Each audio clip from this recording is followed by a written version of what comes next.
Bueno, buenos días. Vamos a continuar con el tema de estática. Este tema lo vamos a dividir en dos partes. Va a ser un poquito complejo, interesante, ¿ya? Entonces, no difícil, sino un poco largo tal vez. Entonces, una primera parte, que es la más fácil, digamos, porque ya hemos visto muchos de los conceptos. Entonces, vemos acá un ejemplo de un sistema estático, ¿no? Que no tiene movimiento para ningún lado, ¿ya? Entonces definimos como la estática, voy a mover esto por favor un segundito, me está molestando, ahora sí. Definimos la estática como una rama también de la mecánica, ¿no? Que nos ayuda a estudiar un poco qué condiciones deberían cumplir las fuerzas que actúan sobre un cuerpo para indicar que este cuerpo se encuentra en equilibrio, ¿no? O que no se encuentra en movimiento, ¿no? Que no se desplaza a ningún lado. Pero ¿qué significa equilibrio? Equilibrio en realidad es cualquier cuerpo, ¿sí? Cuando carece de cualquier tipo de aceleración, sea aceleración centrípeta, sea aceleración lineal, etcétera, ¿no? Entonces ya decimos que el cuerpo está en equilibrio. ¿Está bien? Entonces, en estática lo que nos va a permitir determinar que este cuerpo está en equilibrio, inicialmente, sí, inicialmente les digo porque luego vamos a tener una segunda parte, inicialmente podemos aplicar nosotros la primera ley de Newton para que nos diga que este cuerpo en realidad está en equilibrio, ¿no? Ya, entonces, el principio de inercia, también conocido como principio de inercia, todo cuerpo material permanece en reposo relativo, dice, o se mueve con velocidad constante en línea recta si sobre él actúa una fuerza resultante igual a cero. Entonces, quiere decir que en este sistema, cuando nosotros hacemos un diagrama de cuerpo libre, las fuerzas en X y las fuerzas en Y tienen que dar igual a cero, y si dan igual a cero, decimos este cuerpo se encuentra en equilibrio. Así de fácil, ¿no? Pero hay un punto muy importante en esta definición donde me dice, voy a subrayar esa parte que es bastante importante, me dice, permanece en reposo relativo o se mueve, se puede mover, pero con velocidad constante en línea recta. Es decir, el cuerpo se mueve, pero si supones también tiene aceleración, entonces tendría que ser un movimiento uniforme, ¿no es cierto? Donde la aceleración es igual a cero, pero se está moviendo, ¿no? Vamos a suponer, por ejemplo, un bloque desplazándose sobre una superficie lisa, ¿no? Entonces, si yo agarro un bloque y lo empujo, le doy un pequeño empujón, una pequeña fuerza, luego este cuerpo de masa m, lo que va a hacer es agarrar y empezar a desplazarse sobre una superficie lisa, ¿no? Entonces decimos también, a pesar de que el cuerpo se está moviendo, pero se va a mover con velocidad constante, luego va a estar por acá seguramente, con velocidad constante, decimos que la sumatoria de fuerzas es igual a cero, porque ya no va a haber una sumatoria diferente de cero. Si la superficie está lisa y nosotros le damos un empujón, una fuerza pequeña, entonces el bloque se empieza a desplazar, ¿no? Ya sin ninguna fuerza externa aplicada sobre él. Entonces decimos también que el cuerpo se encuentra en equilibrio. Ya un problema bastante común en el momento de preguntar teoría, ¿no? Decimos, si está moviendo un cuerpo, ¿está en equilibrio? Y todo, no, porque se está moviendo. Dice, no, en realidad te puede estar moviendo, pero con un movimiento uniforme, ¿no? Sin aceleración, ¿ok? Bueno, entonces continuamos y mostramos ahora también algunas fuerzas que ya hemos visto en otro tema, pero vamos a recordarlo rápidamente acá, ¿no? Teníamos, por ejemplo, en este sistema mecánico la tensión, ¿no? En una cuerda acá tenemos una tensión T1, en esta siguiente cuerda tenemos una tensión T2, ¿no? Entonces, la fuerza también se muestra cuando tenemos cuerdas, ¿no? ¿Y cómo identificamos las cuerdas? Haciendo un corte imaginario, habíamos indicado, y el corte, digamos que esté por acá, entonces la fuerza tendría que apuntar al corte imaginario y aquí tenemos nosotros nuestra tensión, ¿no? La tensión T1, la tensión T2, en este caso aquí tenemos T2, aquí también tenemos T2, ¿no? Porque es la misma cuerda, y aquí también tendríamos T1 porque es la cuerda de acá, la cuerda T1, aquí también tendríamos T1 y por acá podríamos tener una cuerda T1 también, es decir, al hacer un corte y que los vectores apunten a ese corte, estaríamos hablando de vectores de fuerza que serían tensiones en este caso. También otra fuerza que habíamos visto es el peso, ¿no? En este caso el peso siempre va hacia abajo, como ven acá, igual a masa gravedad. También tenemos una fuerza, ¿no? Aquí en este ejemplo, pero lo que queremos mostrar en este gráfico simplemente es el peso, ¿ya? El peso es igual a masa por gravedad. Otra fuerza también habíamos indicado que ninguna superficie es completamente lisa, ¿no? Hay en la mayoría de los ejemplos sí colocamos, o en muchos ejemplos colocamos como superficie lisa para evitar, digamos, reducir las ecuaciones, pero en realidad no hay ningún cuerpo completamente liso. Entonces, eh, cuando una fuerza, ¿sí? Cuando un cuerpo empuja un bloque, hay una fuerza que se opone al movimiento. Entonces, esa fuerza que se opone, habíamos indicado que es la fuerza de rozamiento, y bueno, tiene una relación estrecha con el coeficiente de rozamiento, que lo vamos a ver más adelante a detalle. ¿Ok? Luego te habíamos visto también algunas reacciones, ¿no? Como la reacción normal, que también, bueno, se llama reacción normal o perdón, fuerza de reacción normal o reacción, ¿no ve? Fuerza normal o de reacción. Eh, También habíamos indicado que en este punto seguía una de las leyes. No sé si alguien me puede decir qué ley sigue o qué principio sigue la normal o reacción. A ver, recordamos rápidamente. ¿Alguien me puede ayudar? ¿Qué principio sigue? No se peleen jóvenes o siguen durmiendo todavía. A ver, le preguntaremos a Galaxy J5 Prime, ¿no? ¿Cómo se llama el principio, ley, norma o lo que ustedes quieran, lo que ustedes me digan, que rige a la normal o a la reacción? Daniela, tal vez. Cristina, Inge, ¿sí? Inge, Amancaya, eh, dígame. formar 90 ángulos con la superficie de la normal. Excelente. Está bien, así es como se encuentra la normal. Pero, ¿qué principio sigue? ¿Cómo se llama El el principio? principio de acción y reacción. Excelente, Franz. El principio se llama principio de acción y reacción, ¿no? Le había dado un ejemplo inclusive, ¿no? Cuando alguien golpea a otra persona, ¿no? Entonces, la normal sí es correcto, como decía su compañera Mancaya, es 90 grados, siempre es 90 grados sobre la superficie de contacto, y sigue el principio de acción y reacción. Si aquí tengo una normal, hacia abajo habrá un peso, ¿no? Esa sería su reacción, ¿ya? Entonces aquí igual lo mismo, ¿no? Pero la normal, en este caso tenemos dos superficies de contacto, entonces tendríamos dos normales. Aquí vemos que la superficie de contacto forma 90 grados con esta normal N1. Aquí no puede ser horizontal ni puede ser vertical, entonces es justo en la esquina y decimos que es otra normal, ¿no? Formando 90 grados con el lugar donde está haciendo contacto. Pasa lo mismo cuando tenemos dos cuerpos que están unidos entre sí, o que están, se pueden decir juntos, ¿no? Entonces también aquí tenemos la reacción. Normal o reacción, pueden colocarle N o pueden colocarle R. Generalmente normal se coloca cuando está con la superficie y la reacción cuando está con otro cuerpo, ¿no? La mayoría de los libros lo plantea así, ¿ok? Entonces aquí vemos la reacción R del cuerpo de masa M, que es más grande, con el cuerpo de masa M minúscula. En realidad tienen la misma reacción, ¿no? Uno para la izquierda y otro para la derecha, ¿ya? Es un ejemplo, ya hemos visto bastante, pero simplemente para recordarlo rápidamente las fuerzas que hemos visto en el anterior tema.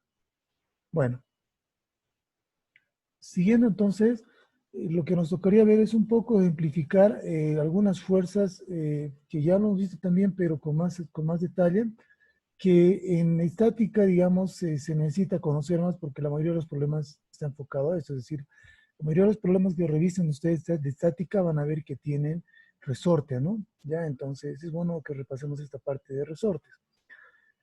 Algo muy importante es aprender ahora un nuevo concepto que es la ley de Hooke, que nos dice que la fuerza generadora en el resorte es directamente proporcional a la deformación longitudinal. ¿Qué quiere decir eso? Que la fuerza, ¿sí? Tiene relación directa con en realidad la deformación, sea, en este caso puede ser por tensión o por compresión, ¿no? Entonces vemos aquí un resorte que está en su estado natural, digamos, en su estado normal. Entonces yo agarro y le coloco un peso en la parte de abajo, ¿no? Un bloque podría ser en este caso, en este lugar. Entonces lo que va a hacer el resorte es estirarse, ¿no?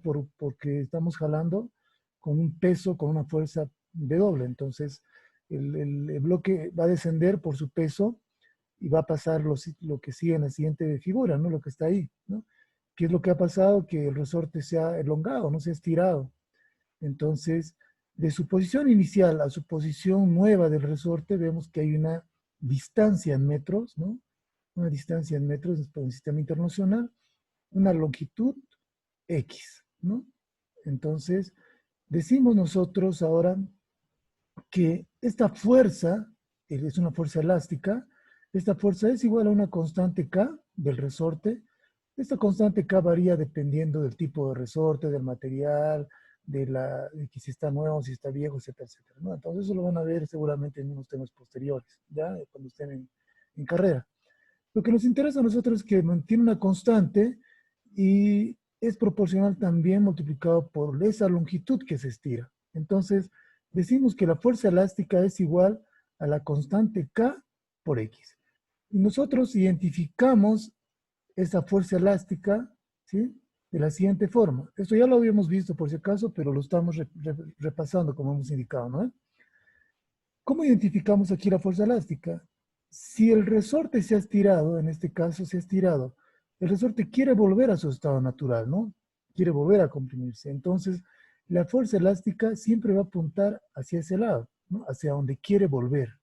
En este caso, el resorte quiere volver hacia arriba. Entonces decimos, el resorte lo voy a pintar con otro color más notorio. La fuerza elástica sería hacia arriba, ¿no? Quiere volver a su estado natural. Imagínense que esto es una cuerda, entonces corto a un corte imaginario y así se lo apunto a la flecha, pero hacia el lugar donde quiere volver a su estado natural, donde quiere quedarse, ¿no ve? Donde debería, el anterior estado. Entonces ahí tenemos nosotros y acabamos de identificar la fuerza elástica, ¿ok? Bueno, en un ejemplo de comprensión pasa al revés, ¿no? Tengo un resorte, este es el resorte, está en su estado natural. Yo agarro un bloque también de la misma forma, un bloquecito y le voy a colocar aquí encima el resorte. ¿Qué va a pasar con el resorte? Va a tender a comprimirlo, ¿no? Esperen un momento, por favor, jóvenes. ¿Ya? Un momento, por favor, los voy a pausar.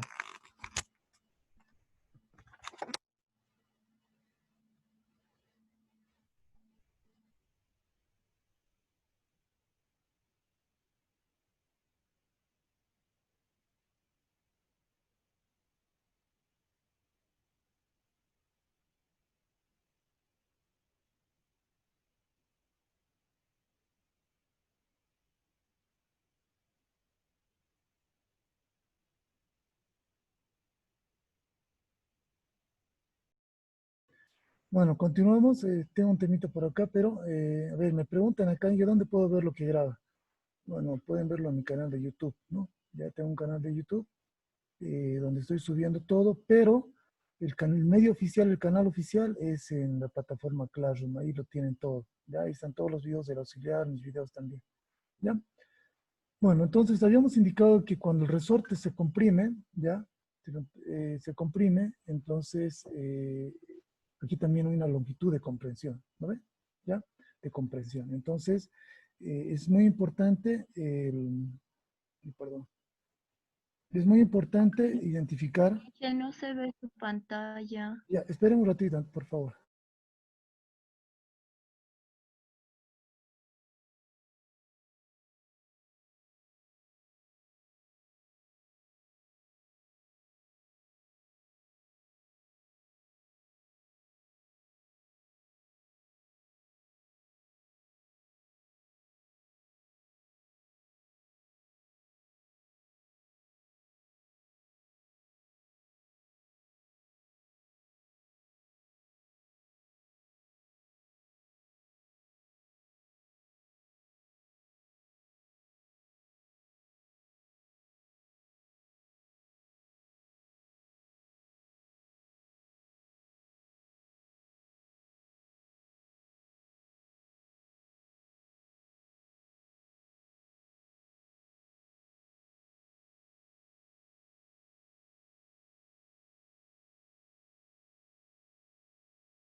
colocamos un peso, entonces el peso hace que el resorte se comprima, ¿no?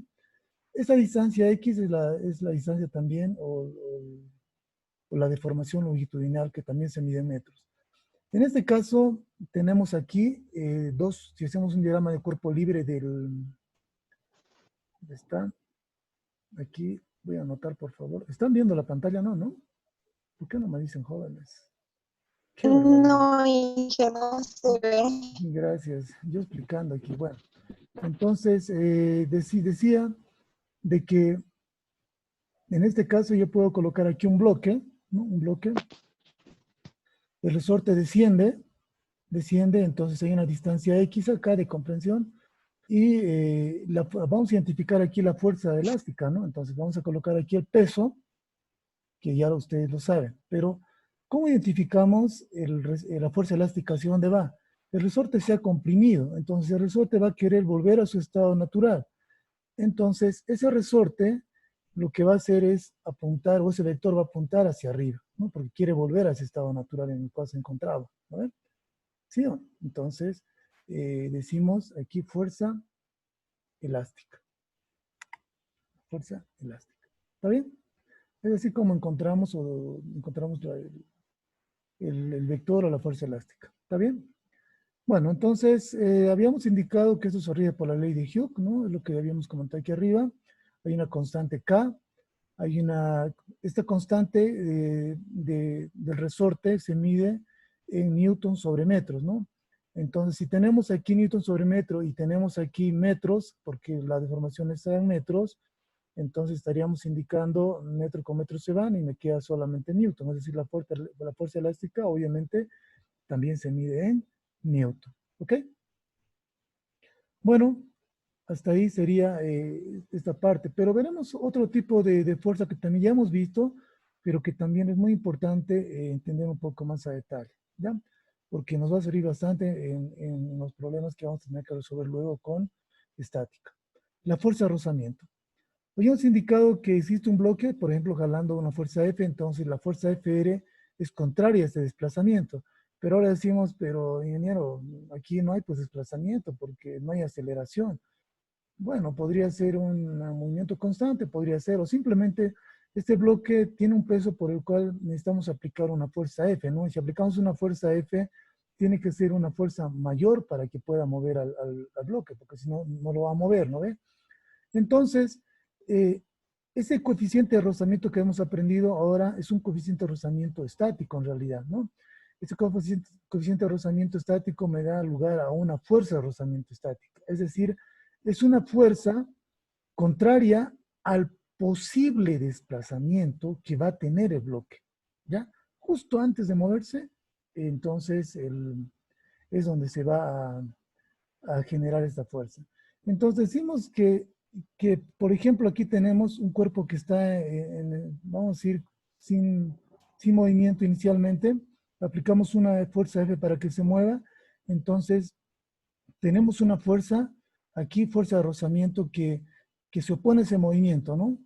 Tengo que aplicarle más fuerza y recién se va a querer mover, no, más fuerza y recién se mueve, ¿no? Y ya pasamos a dinámica. Pero antes de que se mueva, un poco antes de que se mueva, entonces tenemos una fuerza de rozamiento y tenemos una normal. Decimos que esta fuerza, ¿sí? La fuerza de rozamiento con la normal forman una fuerza de reacción en realidad, una fuerza resultante, ¿no? Donde tenemos un ángulo acá que nos permite identificar aquí, o nos podría permitir identificar aquí con un triángulo rectángulo, ¿no?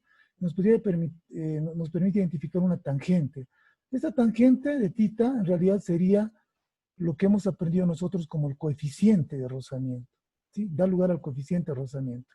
Si vemos la tangente de θ es igual al cateto opuesto, tendría que ser en este caso, ¿no? Aquí, ¿no? Tendría que ser a este cateto opuesto. Pero ¿qué tendremos acá? Tenemos la fuerza de rozamiento que la voy a trasladar a este lugar. Esa fuerza de rozamiento, ¿no? El mismo vector lo voy a trasladar acá. Entonces tengo tangente de θ, cateto opuesto, fuerza de rozamiento sobre el cateto adyacente, entonces sobre la normal. Y es lo que ya hemos aprendido, ¿no? Que el coeficiente de rozamiento estático y también cinético, pero en el estático lo estamos explicando ahora, es igual a la fuerza de rozamiento sobre la normal o igual a la tangente de este ángulo que forman entre el normal y esta resultante de estos dos vectores. ¿Ok? Bueno. Entonces, continuamos. ¿Ya? Continuamos y decimos, tenemos tres leyes de rozamiento. ¿Sí? La primera ley de rozamiento indica que la fuerza de rozamiento se opone al movimiento o posible movimiento relativo del cuerpo respecto a la superficie de contacto. La segunda ley, la fuerza de rozamiento es directamente proporcional a la reacción normal. ¿Sí? Es decir, mientras, o sea, es la cuestión que hemos aprendido, ¿no ve? Mu igual, o fuerza de rozamiento igual a nu por n. Por eso dice, la fuerza de rozamiento es directamente proporcional a la normal. Y esa proporcionalidad me la da el coeficiente de rozamiento, ¿no ve? Es directamente proporcional. ¿Ya? La tercera ley de Newton me dice, el módulo de la fuerza de rozamiento es independiente del tamaño de las superficies de contacto. Es decir, podríamos tener, y lo hemos tenido en algún ejemplo anterior, dos bloques con diferentes masas, pero el coeficiente de rozamiento era el mismo, ¿no ven? ¿Sí? Lo que sí cambia es la fuerza de rozamiento. Yo me preguntaba, pero ¿por qué no le ponemos directamente la misma fuerza de rozamiento? ¿Se acuerdan? Había un ejemplo donde habíamos visto algo así. A ver, voy a dibujar aquí un bloque pequeño para que entendamos mejor. ¿Dónde está mi puntero? Ahora sí. Aquí, ¿no? Un bloque pequeño y luego un bloque más grande. Es decir, uno es de una masa m y el otro cinco veces más, digamos, ¿ya? Entonces tenemos una misma superficie de contacto. Entonces lo que me dice la tercera ley es que al margen del tamaño de los bloques, el coeficiente de rozamiento es el mismo. Entonces aquí estaría nu, ¿no? Aquí tendríamos nu, que sería el mismo nu para la misma superficie, ¿ok? Pero el coeficiente de rozamiento es el mismo, pero sus normales, bueno, cada uno tendrá su propia normal de acuerdo al peso. Pero la fuerza de rozamiento, al ser proporcional, ¿sí? Vamos a suponer que va en ese lado, al ser proporcional, va a ser nu por n, ¿no es cierto? Nu por n, pero n va a ser diferente para ambos, para los cuerpos, va a ser diferente su normal. Entonces la fuerza de rozamiento es diferente. Yo no puedo asumir que si tengo dos bloques de diferentes tamaños, sea la misma fuerza de rozamiento. Y eso tengan mucho cuidado, jóvenes. ¿Está bien? Bueno, vamos a continuar entonces. Aquí vemos una gráfica de que estamos aplicando una fuerza F a un cuerpo para que se mueva. Vemos aquí que primero vale 1, 2, 3 newton, etc. Entonces, cuando nosotros vamos jalando el cuerpo, primero tal vez no se mueve inicialmente, cuando no aplicamos fuerza. Cuando estamos ya aplicando una fuerza F un poco mayor, ya la fuerza de rozamiento es mucho mayor, ¿no? O sea, hay mucha más resistencia a ese movimiento posible. Aplico más fuerza, se sigue oponiendo, ¿no? Donde llegamos a un lugar donde ya aplicamos una mayor fuerza, cosa de que el cuerpo ya se empieza a mover. Entonces, esa fuerza de rozamiento que inicialmente era estático, que iba aumentando, ¿sí? Iba aumentando, luego se convierte en una fuerza cinética, cuando ya empieza a moverse. Entonces, el coeficiente de rozamiento toma un mayor valor, o la fuerza de rozamiento toma un mayor valor justo antes del posible movimiento, ¿ya? Eso por si acaso es una pregunta clásica de examen, ¿está bien? Bueno,